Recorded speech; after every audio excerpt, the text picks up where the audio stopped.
Hello छात्रों, YouTube के हमारे इस स्टडी चैनल में आपका एक बार फिर से बहुत बहुत स्वागत और अभिनंदन। वीडियो के इस क्रम में आज हम पढ़ेंगे कक्षा 10 क्लास 10th और विषय पढ़ेंगे, सब्जेक्ट है मैथमेटिक्स। इसमें हम पढ़ेंगे आज रिवीजन वर्क करेंगे इसका। 10th क्लास में लगभग सिलेबस हमारा हो चुका है अर्धवार्षिक, तो हम चैप्टर 1 से स्टार्ट करते हैं इसमें रिवीजन वर्क में सबसे पहला चैप्टर है हमारा रियल नंबर्स, जिसे हम कहते हैं वास्तविक संख्याएं। तो वास्तविक संख्याओं के मैंने कुछ क्वेश्चन लिए हैं, आप देख रहे होंगे। तो जिसमें सबसे पहला क्वेश्चन है, यदि 65 और 117 का HCF को 65m - 117 के रूप में व्यक्त किया जाए तो m का मान क्या है। m का मान याद करना है। तो सबसे पहले हम लिखते हैं HCF के लिए क्या करते हैं हम, चाहो तो आप गुणनखंड विधि से कर सकते हैं या भाग विधि से भी कर सकते हैं। तो 65 को हम लिख सकते हैं 5 × 13, अभाज्य गुणनखंड कर लेंगे इनके। और 117 को हम लिख सकते हैं 3 × 3, 3 × 3 9 और 13 9 117। इस प्रकार से हम कर सकते हैं। तो HCF हमारा कितना आएगा यहाँ पर। जो HCF हुआ, HCF क्या होता है, जो दोनों में कॉमन मिलते हैं वो हमारा HCF होता है। तो इसमें हम देख रहे हैं कि कॉमन हमारा क्या है, 13 कॉमन है। तो इस प्रकार से हमारा जो HCF हुआ वो हमारा 13 हुआ। तो अब इन्होंने कहा है कि इसको HCF को 65m - 117 के रूप में लिखा जा सकता है। तो यहाँ लिख सकते हैं प्रश्नानुसार क्या 65m - 117 बराबर लिख सकते हैं किसके, 13 के, क्योंकि ये HCF के रूप में है। तो हम क्या करेंगे, 65m माइनस बराबर कर लेते हैं इधर 13 + 117, और इसको हम क्या करेंगे, ऐड करेंगे, जोड़ेंगे। तो कितना आएगा, 13 को 17 को जोड़ेंगे तो 130 हुआ। अब यहाँ से हमें m निकालना है। तो m बराबर 130 बटे में 65।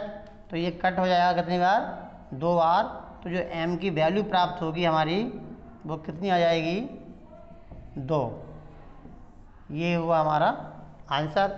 इस प्रकार से कुछ और भी क्वेश्चन हैं, जैसे ये है क्वेश्चन नंबर 2, 15, 18 और 24 का लय से ज्ञात कीजिए। तो लय से आप चाहो तो भाग विधि भी कर सकते हैं और हम गुणनखंड विधि से भी कर सकते हैं।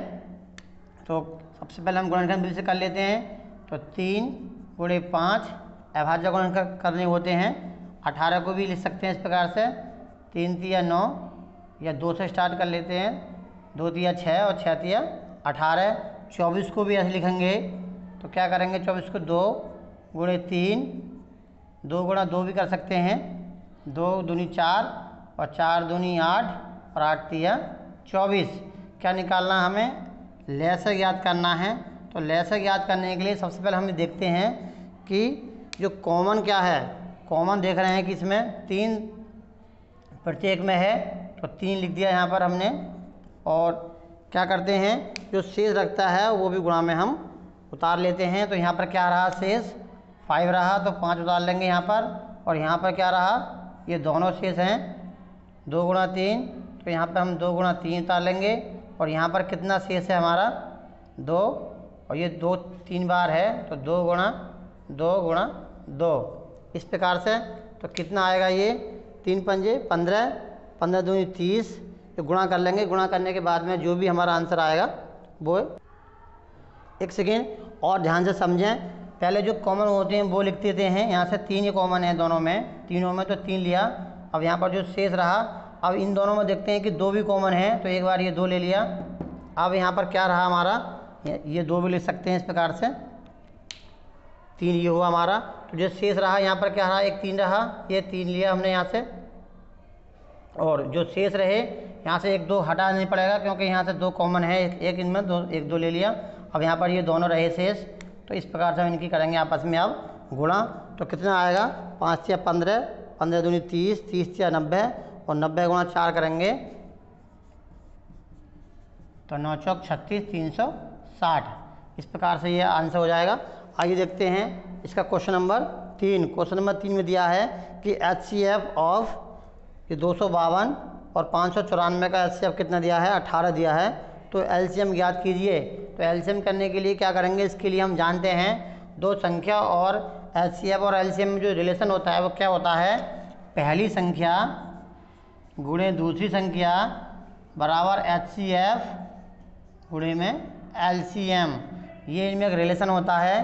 तो हम देख रहे हैं कि पहली संख्या क्या है हमारी 252 है और दूसरी संख्या क्या है हमारी 594 है।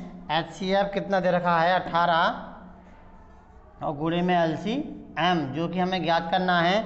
अब एलसीएम क्या करेंगे, तो क्या होगा, ये एलसीएम निकालेंगे तो ये बटे में आ जाएगा कितना 18, तो कितना प्राप्त होगा हमारा 252 गुणे में 594 और बटे 18।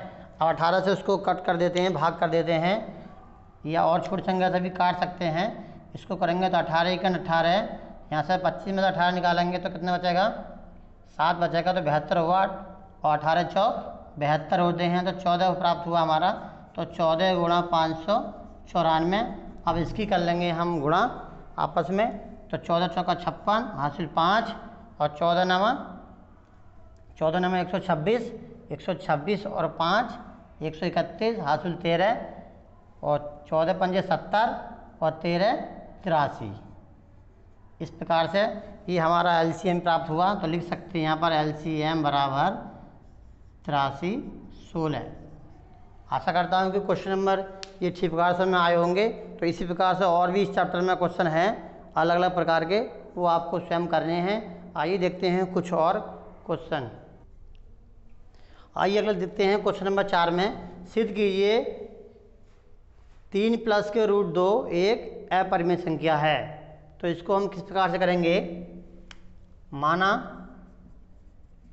3 प्लस के रूट 2 एक उल्टा मान कर चलते हैं, अपोजिट, एक परिमेय संख्या है,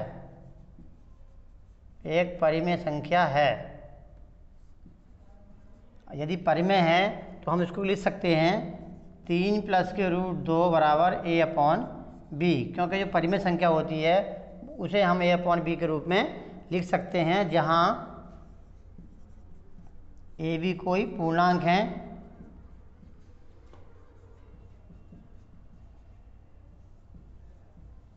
अब यहाँ से क्या करेंगे हम, √2 बराबर a/b माइनस के 3, तो √2 बराबर इसको एलसीएम में लेंगे a माइनस के 3b/b। अब यहाँ लिखेंगे चूँकि a b कोई पूर्णांक हैं, इसलिए a माइनस 3b/b क्या है, कोई परिमेय संख्या है, परिमेय संख्या है। इस प्रकार इसके बराबर में अगर √2 भी है तो √2 भी क्या हो जाएगी, एक परिमेय संख्या है, परिमेय संख्या है, जो कि हमारी कल्पना के विरोधाभास है। लिख देंगे यहाँ पर हम, जो कि हमारी कल्पना के विरोधाभास से विरुद्ध भी लिख सकते हैं आप, विरोधाभास है, क्योंकि हम जानते हैं √2 क्या होती है, एक अपरिमेय संख्या है। अतः लिखेंगे यहाँ पर, अतः इधर लिख देते हैं, अतः √2 एक अपरिमेय संख्या है, अपरिमेय संख्या है। और ये भी हम जानते हैं किसी अपरिमेय संख्या में कोई संख्या जोड़ी जाती है या घटाई जाती है या भाग किया जाता है तो वो भी हमारी अपरिमेय संख्या होती है। तो यहाँ पर लिख सकते हैं इस प्रकार 3 प्लस के √2 भी एक अपरिमेय संख्या है, अपरिमेय संख्या है। एज प्रूफ ये लिख सकते हैं आप हिंदी में, इति सिद्धम, ये हमें सिद्ध करना था। इस प्रकार का एक क्वेश्चन पूछा जाता है, पिछली बार ही बोर्ड परीक्षाओं में पूछा गया था। तो आशा करता हूँ कि ये क्वेश्चन समझ में आया होगा। इस प्रकार के और भी क्वेश्चन हैं, कुछ मैं भी आपको घर से करने के लिए दूंगा, तो इसको ठीक प्रकार से समझना है, लिखना है। आइए देखते हैं इससे अगला प्रश्न। आइए देखते हैं क्वेश्चन नंबर 5। सिद्ध कीजिए कि √3 एक अपरिमेय संख्या है। तो ये इस प्रकार का क्वेश्चन हम पहले भी करा चुके हैं। तो इसमें यहाँ पर √2 है, √3 है, या √5 है, या √7 है, या √11 है। आपको एक ही प्रकार से हल करने हैं। कोई सा भी एक क्वेश्चन कर लेते हैं तो दूसरे क्वेश्चन भी आपको सेम करने हैं। होमवर्क के लिए भी आपको ये क्वेश्चन है, एक क्वेश्चन मैं करा कर देखता हूँ, उस हिसाब से फिर आपको और क्वेश्चन जो दिख रहे हैं ये भी घर से करने हैं। तो इसमें √3 लिया है हमने, तो आप यहाँ √5 भी ले सकते थे। तो यहाँ पर सिद्ध करना है कि √3 एक अपरिमेय संख्या है। तो यहाँ पर हम क्या करते हैं, मान लेते हैं माना √3 एक परिमेय संख्या है। अपोजिट मानेंगे इसका परिमेय संख्या है। और हम जानते हैं जब परिमेय संख्या होती है तब हम क्या लिख सकते हैं, √3 बराबर a/b के रूप में, जहाँ a भी कोई पूर्णांक है, a भी कोई पूर्णांक है। अब हम क्या करेंगे, रूट है तो रूट स्क्वायर हटाएंगे इसका, तो इस प्रकार से लिख सकते हैं इसको √3 × b बराबर a। अब रूट हटाने के लिए क्या करेंगे, वर्ग करेंगे, लिखेंगे दोनों ओर वर्ग करने पर, दोनों ओर वर्ग करने पर, वर्ग करने पर वर्ग करेंगे तो लिख सकते हैं हम इसको 3b का होल स्क्वायर, इस प्रकार से, फिर a स्क्वायर। तो ये कितना होगा, ये होगा हमारा, रूट से स्क्वायर हट जाएगा, स्क्वायर से रूट को हटाएंगे तो ये बनेगा 3, और b कर लेंगे तो b स्क्वायर, और ये a स्क्वायर। तो यहाँ से b स्क्वायर निकालेंगे तो a स्क्वायर बटे में कितना आएगा, 3 आएगा। इसको हम इक्वेशन 1 डाल सकते हैं। यहाँ पर क्या मतलब हुआ इसका, a स्क्वायर 3 से विभाजित है। यहाँ लिखेंगे a स्क्वायर 3 से विभाज्य है या विभाजित है। जब a स्क्वायर विभाजित है तो यहाँ पर चूंकि लिख सकते हो आप, इसलिए a भी 3 से विभाजित होगा, विभाजित होगा। इस प्रकार से भी आप लिख सकते हैं। अब क्या करेंगे, हम a के स्थान पर क्या मानेंगे, कोई नया कांस्टेंट मान लेंगे। माना a बराबर 3c मान लेते हैं, जहाँ c कोई नया पूर्णांक है, जहाँ c कोई नया पूर्णांक है, पूर्णांक है। अब क्या करेंगे, a बराबर 3c समीकरण 1 में लगाएंगे तो यहाँ लिख सकते हैं समीकरण नंबर 1 से, जहाँ पर a है वहाँ पर क्या लगाना, हमें 3c लगाना है। तो लिखेंगे इसको b स्क्वायर बराबर 3c का होल स्क्वायर अपॉन में 3 है, तो b square is equal to 9c square upon में 3। 3 से 9 को काटेंगे 3 बार, तो यहाँ पर हम क्या लिख सकते हैं, 3c स्क्वायर बराबर b स्क्वायर, और c स्क्वायर बराबर b स्क्वायर बटे में 3। अब यहाँ पर हम देख रहे हैं, ये थोड़ी फिर लिखेंगे यहाँ पर इसी प्रकार से, जहाँ a स्क्वायर था वहाँ पर b स्क्वायर है, तो यहाँ पर फिर लिखना है, चूँकि b स्क्वायर 3 से विभाजित है, 3 से विभाजित है, इसलिए b भी 3 से विभाजित होगा, विभाजित होगा। इस प्रकार से हम देख रहे हैं कि a और b में कम से कम एक उभयनिष्ठ गुणनखंड 3 है। यहाँ लिखेंगे इस प्रकार, a तथा b में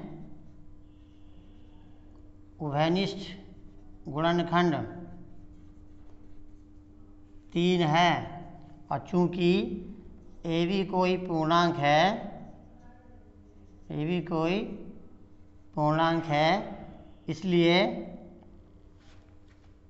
क्या हो जाएगा, √3 एक परिमेय संख्या है। ये सिद्ध हुआ परिमेय संख्या है, जो कि हमारी कल्पना के विरुद्ध है। यहाँ पर लिखेंगे जो कि हमारी कल्पना के विरोधाभास है, विरोधाभास है। अतः यहाँ पर लिख सकते हैं आप, अतः √3a अपरिमेय संख्या है, अपरिमेय संख्या है। इस प्रकार से ये लिखना है। थोड़ा अथॉरिटी बेस्ड क्वेश्चन है ये, एक क्वेश्चन ज़रूर पूछा जाता है, पिछली बार भी पूछा गया है। तो यहाँ पर हमने √3 को सिद्ध किया है, अपरिमेय संख्या। आशा करता हूँ कि ये क्वेश्चन समझ में आया होगा। इसी क्रम में ये क्वेश्चन नंबर √2, √5, √7 और √11 ये आपको घर से करने हैं SW में, कि सिद्ध कीजिए कि √2 या √5 या √7 या √11 को अपरिमेय संख्या सिद्ध करना है। इसके और भी क्वेश्चन हैं जो आपको स्वयं करने हैं। इसमें कोई भी क्वेश्चन यदि समझ में नहीं आता है तो आप उस क्वेश्चन को लिख करके विद्यालय में आइए और उससे संबंधित जो भी परेशानी है वो पूछ सकते हैं। आशा करता हूँ कि आज के जो क्वेश्चन कराए गए हैं ये समझ में आए होंगे, और इसके माध्यम से जो और रिवीजन वर्क करेंगे और भी क्वेश्चन हल करेंगे।